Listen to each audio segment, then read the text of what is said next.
এ জগতে হায় সেই বেশি চায়, আছে যার ভুরি ভুরি, রাজার হস্ত করে সমস্ত কাঙালের ধন চুরি। একই কথা ভগবান শ্রীকৃষ্ণ গীতাতেও বলেছেন। শ্রীকৃষ্ণের বাণী গীতা উপদেশ, গীতা ৪র্থ অধ্যায়, শ্লোক সংখ্যা 22তম। যদৃচ্ছা লাভো সন্তুষ্ট দ্বন্দ্বাতীতো বিমৎসর, সমো সিদ্ধাবসিদ্ধৌ চ কৃত্বাপি ন নিবধ্যতে। প্রত্যেক মানুষের অর্থের প্রয়োজন আছে, যা দিয়ে তারা তাদের অভাব ও চাহিদা মেটাতে পারে। কিন্তু পৃথিবীর সব মানুষ সমান অর্থের অধিকারী নয়। সমাজে কেউ বিপুল অর্থ সম্পদের অধিকারী, আবার কেউ এতটাই দরিদ্র যে একবেলার আহার জোটানোর পক্ষে দুঃসাধ্য হয়ে যায়। পৃথিবীতে এই সামাজিক ভেদাভেদ শারীরিক শক্তি ও ক্ষমতার প্রভাবের পার্থক্যের কারণেই হয়েছে, যে কারণে কেউ ধনী, কেউ গরিব, কেউ সম্পদশালী, কেউ নিঃস্ব। বেঁচে থাকার সামান্য অবলম্বনটুকুও অনেকের নাই।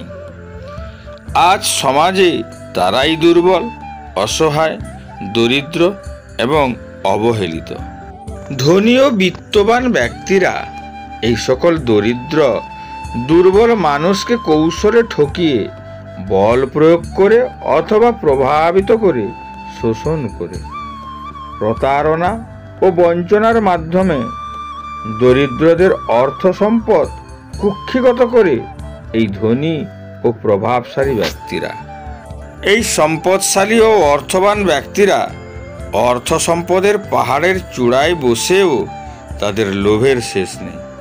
তাদের আকাঙ্ক্ষা অসীম এবং চাহিদা বেপরোয়া। তাদের মনের ক্ষুধার নিবৃত্তি নাই। এই প্রকৃতির মানুষদের সর্বদা চিন্তা, চাই চাই আরও চাই। তার জন্য কৌশল, ষড়যন্ত্র, বেইমানি, জোর জুলুম, অত্যাচার, সবশেষে যদি হত্যা করেও সম্পদ প্রাপ্তি হয়, তার জন্যও তারা কুণ্ঠিত বোধ করে না। অক্টোপাসের মতো চারিদিকে ঘিরে ধরে দরিদ্র মানুষের শেষ সম্বলটুকুও কেড়ে নিতে তারা বিন্দুমাত্র দ্বিধা বোধ করে না, সে হতদরিদ্র হোক বা সমকক্ষ। তবে এই সকল মানুষেরা বেশিরভাগ ক্ষেত্রে হতদরিদ্র ও গরিব মানুষের সম্পদের উপর নজর দেয়, কারণ এদের হয়ে বলার কেউ থাকে না। বেশিরভাগ ক্ষেত্রে এরা নিঃসহায় হয়। এই পৃথিবীতে যার অর্থবল ও বাহুবল, তারাই এই সমাজের বুকে বরেণ্য এবং তারাই এই সমাজের হর্তাকর্তা।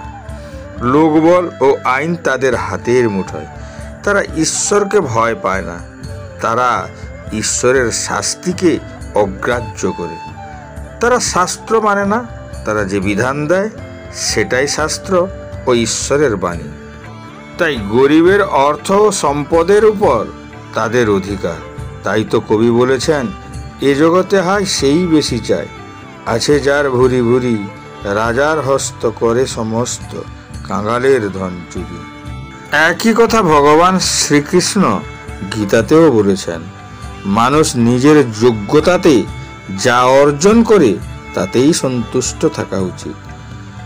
যদৃচ্ছা লাভো সন্তুষ্ট দ্বন্দ্বাতীতো বিমৎসর, সমো সিদ্ধাবসিদ্ধৌ চ কৃত্বাপি ন নিবধ্যতে।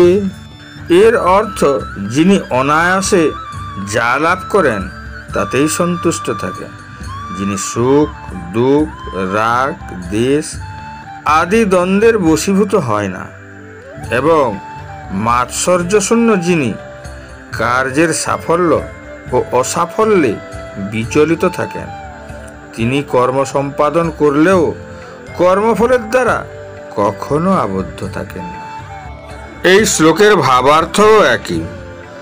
ভগবান শ্রীকৃষ্ণ বলেছেন, পরিশ্রমের দ্বারা যতটুকু অর্জন হয় তাতেই সন্তুষ্ট থাকা উচিত, কারণ অধিক থেকে অধিকতর সম্পদ অহংকারের জন্ম দেয়। অধিক সম্পদের কর্তা নিজেকে ঈশ্বর ভেবে নেয়, যা তার ধ্বংসের মূল কারণ হয়।